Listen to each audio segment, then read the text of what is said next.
longos anos, a maior parte da população brasileira vivia no meio rural. Nas últimas décadas, porém, o processo de urbanização se acelerou. E desde 1970, a maioria dos brasileiros vive nas cidades. Ainda hoje, de cada 10 brasileiros, 4 vivem no campo.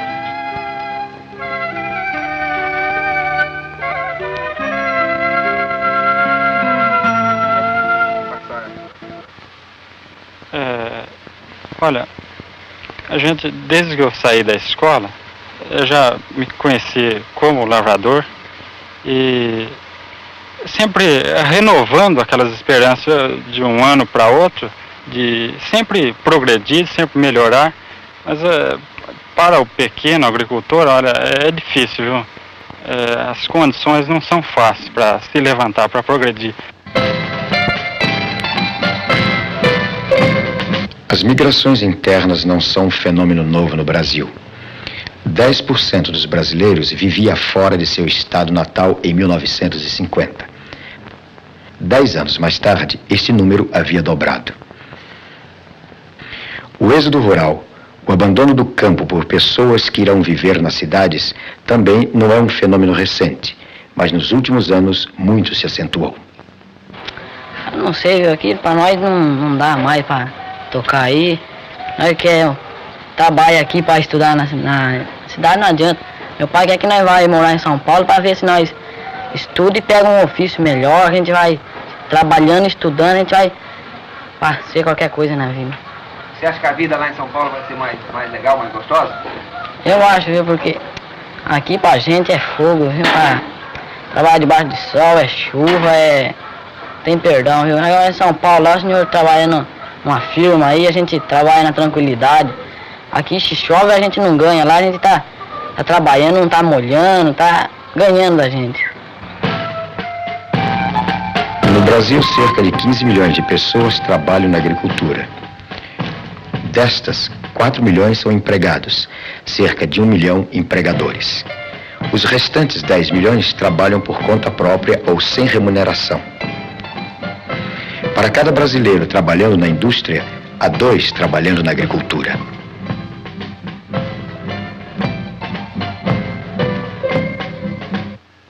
A maioria dos homens do campo vivia junto ao seu local de trabalho.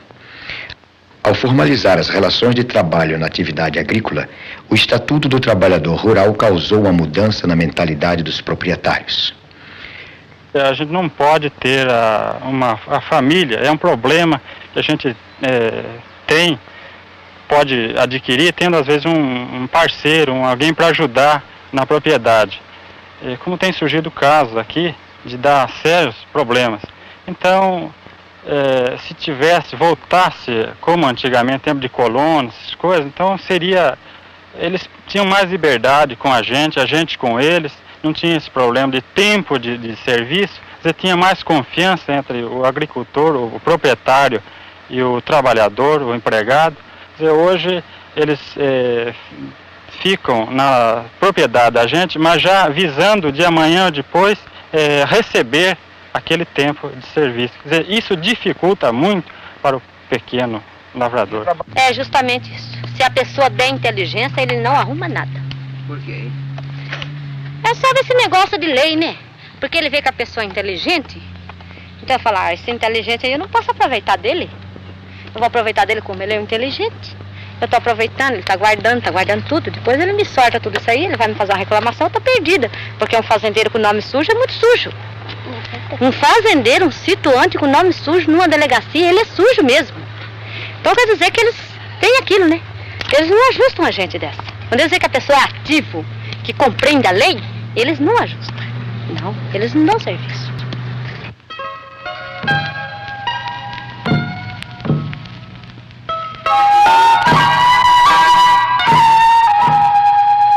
Quando foi implantada na década de 40, a legislação trabalhista causou forte impacto sobre as relações de trabalho na indústria e no comércio.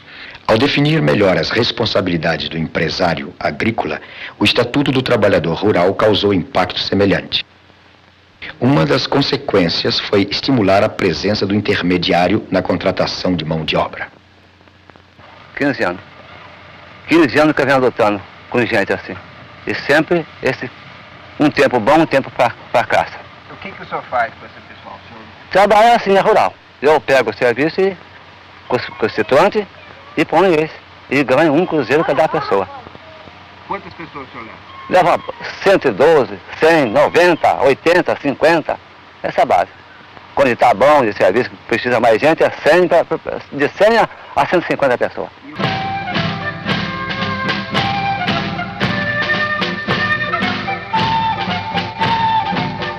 Nessa nova condição de trabalho, o serviço destes homens é requisitado conforme o calendário agrícola e depende de uma série de fatores que lhes são alheios. Deu a parada por causa do tempo, estava dando uma broca na lavoura, os patrão achou que não dava para continuar mais. Ah, tá ruim porque tem muito serviço, mas tem muito maquinário que faz o serviço e não dá serviço para boia fria. A boia fria, mais da metade veio perdido um tempo. Aí penando, chegando aqui na minha porta, aí como nós somos empreiteiros, chega na minha porta aí e fala para mim, arranja o serviço. Aí meu marido sai por aí, e eu também luto, eu luto junto com ele para serviço. Mas quando chega a pegar um serviço, o maquinário fez a metade. Então os fazendeiros, tudo tem dinheiro, né? E aí luta com esses maquinários e pouco serviço parece para boia fria.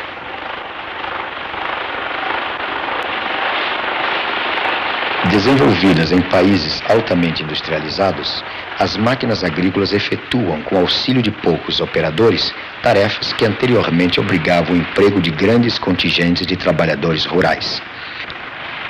Seu custo exige uma vultuosa capitalização, mas uma colhedeira de algodão como esta realiza o serviço de 300 pessoas.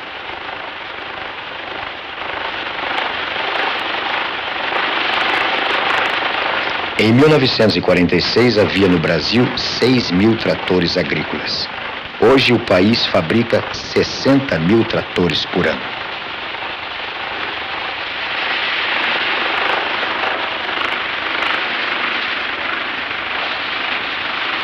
Nas culturas extensivas de produtos cujo preço de venda depende muitas vezes do mercado externo, a máquina é quase um imperativo econômico. Mas, de outro lado, sua utilização reduz o mercado de trabalho, afetando assim o escasso rendimento dos assalariados rurais.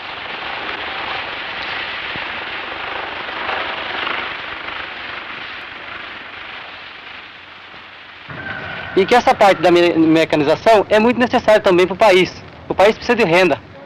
Então eu acho que não é isso o problema que afeta o emprego dos trabalhadores rurais. Precisa ser mais explorada essas áreas que estão desocupadas aí, que não está fazendo nada. Por causa que tem muita terra sobrando aí, que está criando carrascar, criando onças novamente, e não está sendo aproveitada.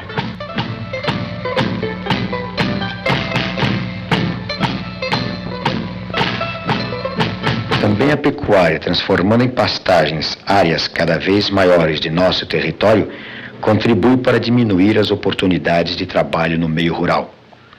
Os riscos econômicos na atividade pecuária são menores que os da agricultura, e muitos proprietários optam pela criação de gado para ocupar fazendas anteriormente dedicadas à lavoura.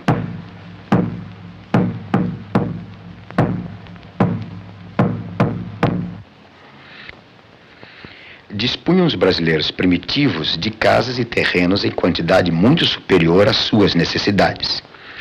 No que toca à repartição de terras, cada pai de família escolhe algumas geiras onde lhe apraz e nelas planta suas roças. E quanto a isso, de heranças e pleitos divisórios, são cuidados que deixam para os demandistas e avarentos da Europa. Este quadro, descrito por um viajante do século XVI, com o passar do tempo foi se modificando, e as culturas extensivas levaram a uma crescente concentração na propriedade da terra.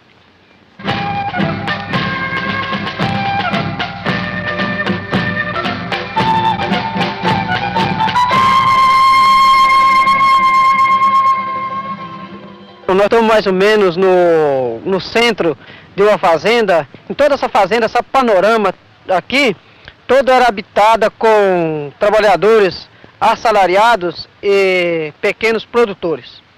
Com essa evolução dessa usina que aqui se veio desenvolvendo, este povo todos passaram a ser os chamados boia-frias.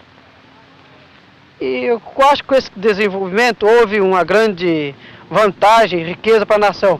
Mas para o homem foi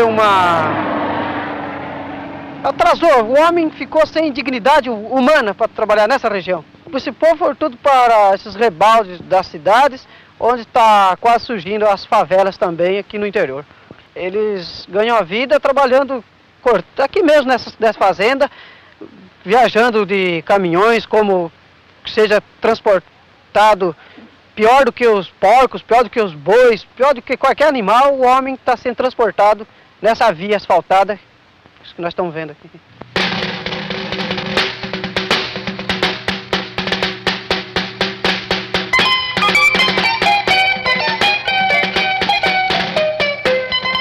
É tudo ruim. Pra começar tem que sair cedo, né? Chegar tarde, tudo. Não dá pra trabalhar na roça. Quantas pessoas vão no caminhão? Tem vez que é 112, né, Chico? Tem vez que vai 100, 90, outra vez 112, assim. E é ruim a viagem? É ruim? Por quê? Muito apertado. Muito apertado, muito longe, tudo ruim. Não obstante a imensidão de nosso país, os 15 milhões de pessoas que constituem a população agrícola ativa exploram atualmente uma área inferior a 4% do território brasileiro. Pressionado, sem perspectivas, o homem decide seguir a estrada. Supõe que na cidade encontrará o espaço vital que no campo lhe falta. O êxodo rural, entretanto, não ajudará a resolver problema algum.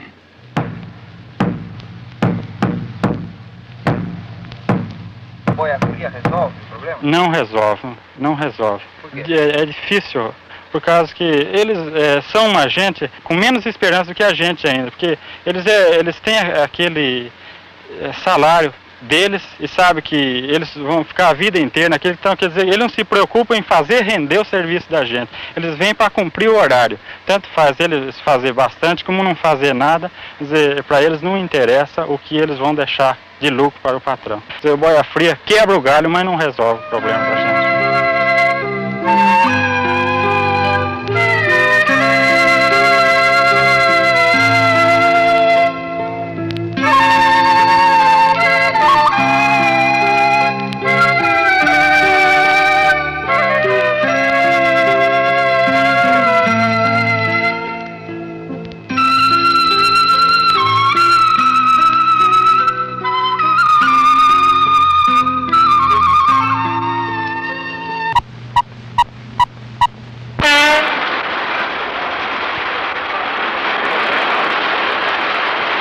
Eu sou assistente social aqui em Assis, que a gente tem, sim, sentido muito o problema do migrante em Assis, o que se deve à localização da própria cidade, polo, rodoviário e ferroviário.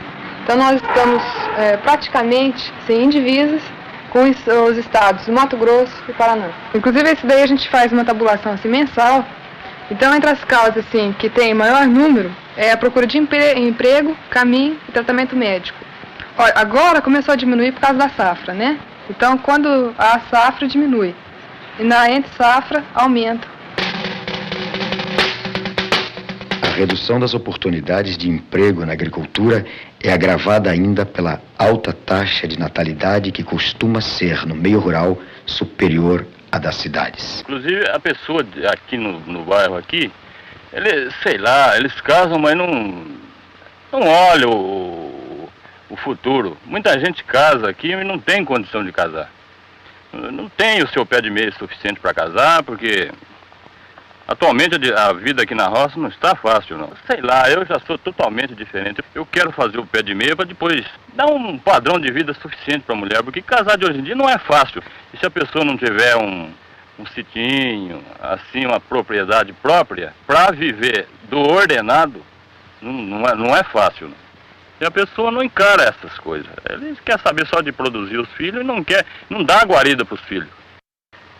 não tem muito serviço não. Então onde que a pessoa casa e não tem o serviço suficiente para manter a casa e encontra dificuldade, né, na vida. O senhor vê, nós moramos aqui, Tarumã, nós paga aluguel, paga luz, paga água, paga tudo, o salário do marido é barato. Temos 5, 6 filhos. Nós podemos trabalhar na roça para ajudar ele. Quando nós pode, nós somos boia fria. Nós somos boia fria. Mas quando nós não pode, nós ficamos em casa, né? Fazer o quê? Quando nós temos um neném novo, quando nós estamos numa situação que não pode ir na roça, então nós somos obrigados a ficar em casa. Eu não tenho onde morar. Vamos morar onde? Debaixo da árvore? Eu vou pegar 5, 6 filhos e vou pôr debaixo de uma árvore dessa? Não posso? Não tenha paciência. O mundo é de todos nós que Deus fez. 2, 3 tomou conta de tudo. Nós não temos mais aonde morar. Vamos morar onde? Casa de aluguel é, como disse o senhor está vendo aí, é 180 conto na casinha dessa aí. E para boia fria. E sem condição, sem não tem água, não tem nada. E nem luz não tem. E nem um banheiro não tem. E nem uma privada também. Aqui as privadas nossas é pro meio do mato aí. É para falar, então... Né?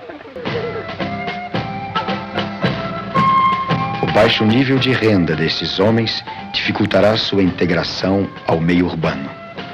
Eles agora terão que pagar por sua moradia, além de adquirir os gêneros alimentícios que anteriormente, ao menos em parte, eram por eles produzidos para o consumo de suas famílias. Antigamente tinha mais povo na zona rural.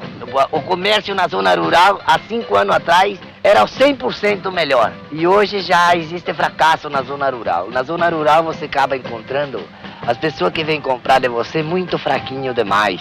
O ordenado deles, eles ganham muito pouco e não é suficiente para eles viver, fica dando prejuízo para vender, né?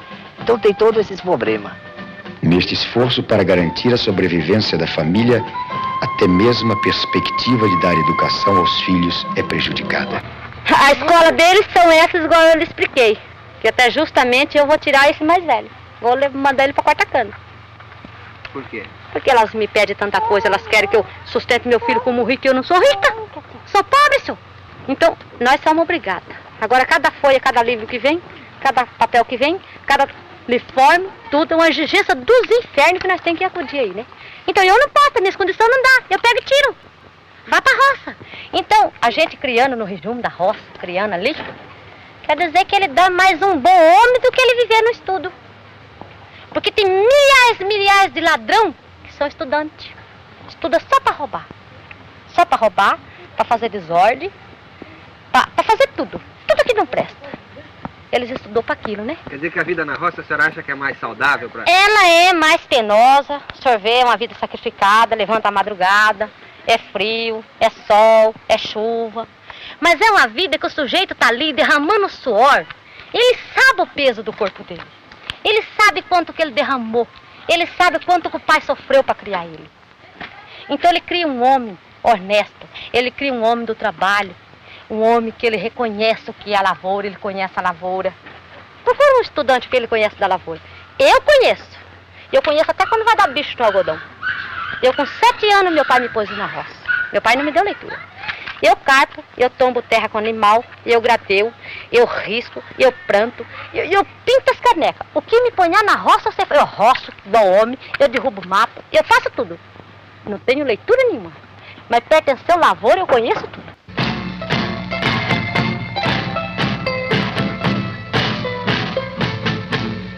As diferenças entre a gente do campo e a gente da cidade formam uma das principais fronteiras nas relações humanas. A cultura que estes brasileiros possuem é ligada à terra e será de pouca valia no meio urbano. De outra parte, a agricultura é capaz de dar emprego a grandes contingentes de mão de obra. Mas a menos que a fixação do homem à terra seja estimulada, o êxodo rural deixará desertas grandes áreas de nosso território. Os mesmos fatores que debilitam a economia do assalariado começam agora a pressionar os pequenos produtores. Continuar assim, eu acho que se eu puder comprar mais, eu tenho que comprar, senão tem que vender, porque nesse pedacinho, daqui a uns anos, não tem condição de sobreviver mais. Por quê? Porque não tem mais condição de tocar, né? Acho que a lavoura não está dando, outros já pegam um ramo na cidade, vendem o que tem, outros já não podem sobreviver mais no pedacinho de terra que tem, né? E eu fiquei na fazenda, que eu era o responsável, sabe? Eu era meieiro e responsável, porque o patrão era japonês, né? E eles não sabiam do cafezal, e eu que tocava. Mas como deu a geada, meu irmão mais velho foi embora. Comprou uma casa por 20 mil, né? E foi ali os meninos dele ganhando daqui, meio de pedreiro, a coisa, até colocando os meninos. Hoje estão ganhando mais de 6 mil. Eu sou analfabeto, né? Curto de vista. Né? Agora eu tenho esperança dos meus meninos, que eu tenho 5 homens. Um com 19, outro com 17, outro com 16, né? Outro com 15. A caçula minha, que é a menina, tá com 11 anos.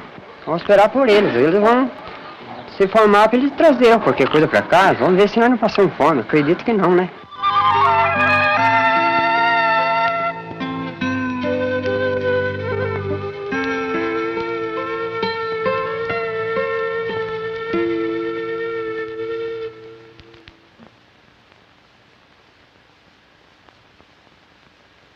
A urbanização significa progresso quando as pessoas que abandonam um campo encontram na cidade melhores condições de vida.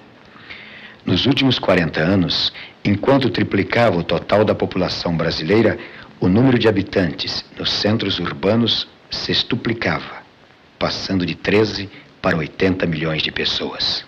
A Lei número 4.504, de 30 de novembro de 1964, dispõe sobre a reforma agrária e em seu artigo 1º aborda o conjunto de medidas que visam a promover a melhor distribuição da terra mediante modificações no regime de sua posse e uso, a fim de atender aos princípios de justiça social e ao aumento da produtividade. A remuneração relativamente baixa da agricultura é relacionada com a baixa produtividade do trabalho agrícola. Em muitos casos, não convém ao homem vender a força de seu trabalho. Produzindo para si próprio, ele poderá obter melhor recompensa, com vantagens para si, para sua família e para a sociedade.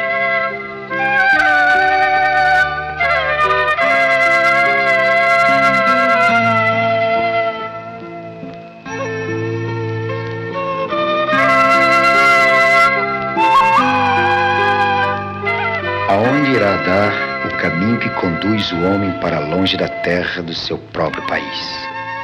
Assistindo ao progresso brasileiro, os homens do campo aspiram a integrar-se à sociedade para usufruir do bem-estar que eles, com seu trabalho, ajudam a construir.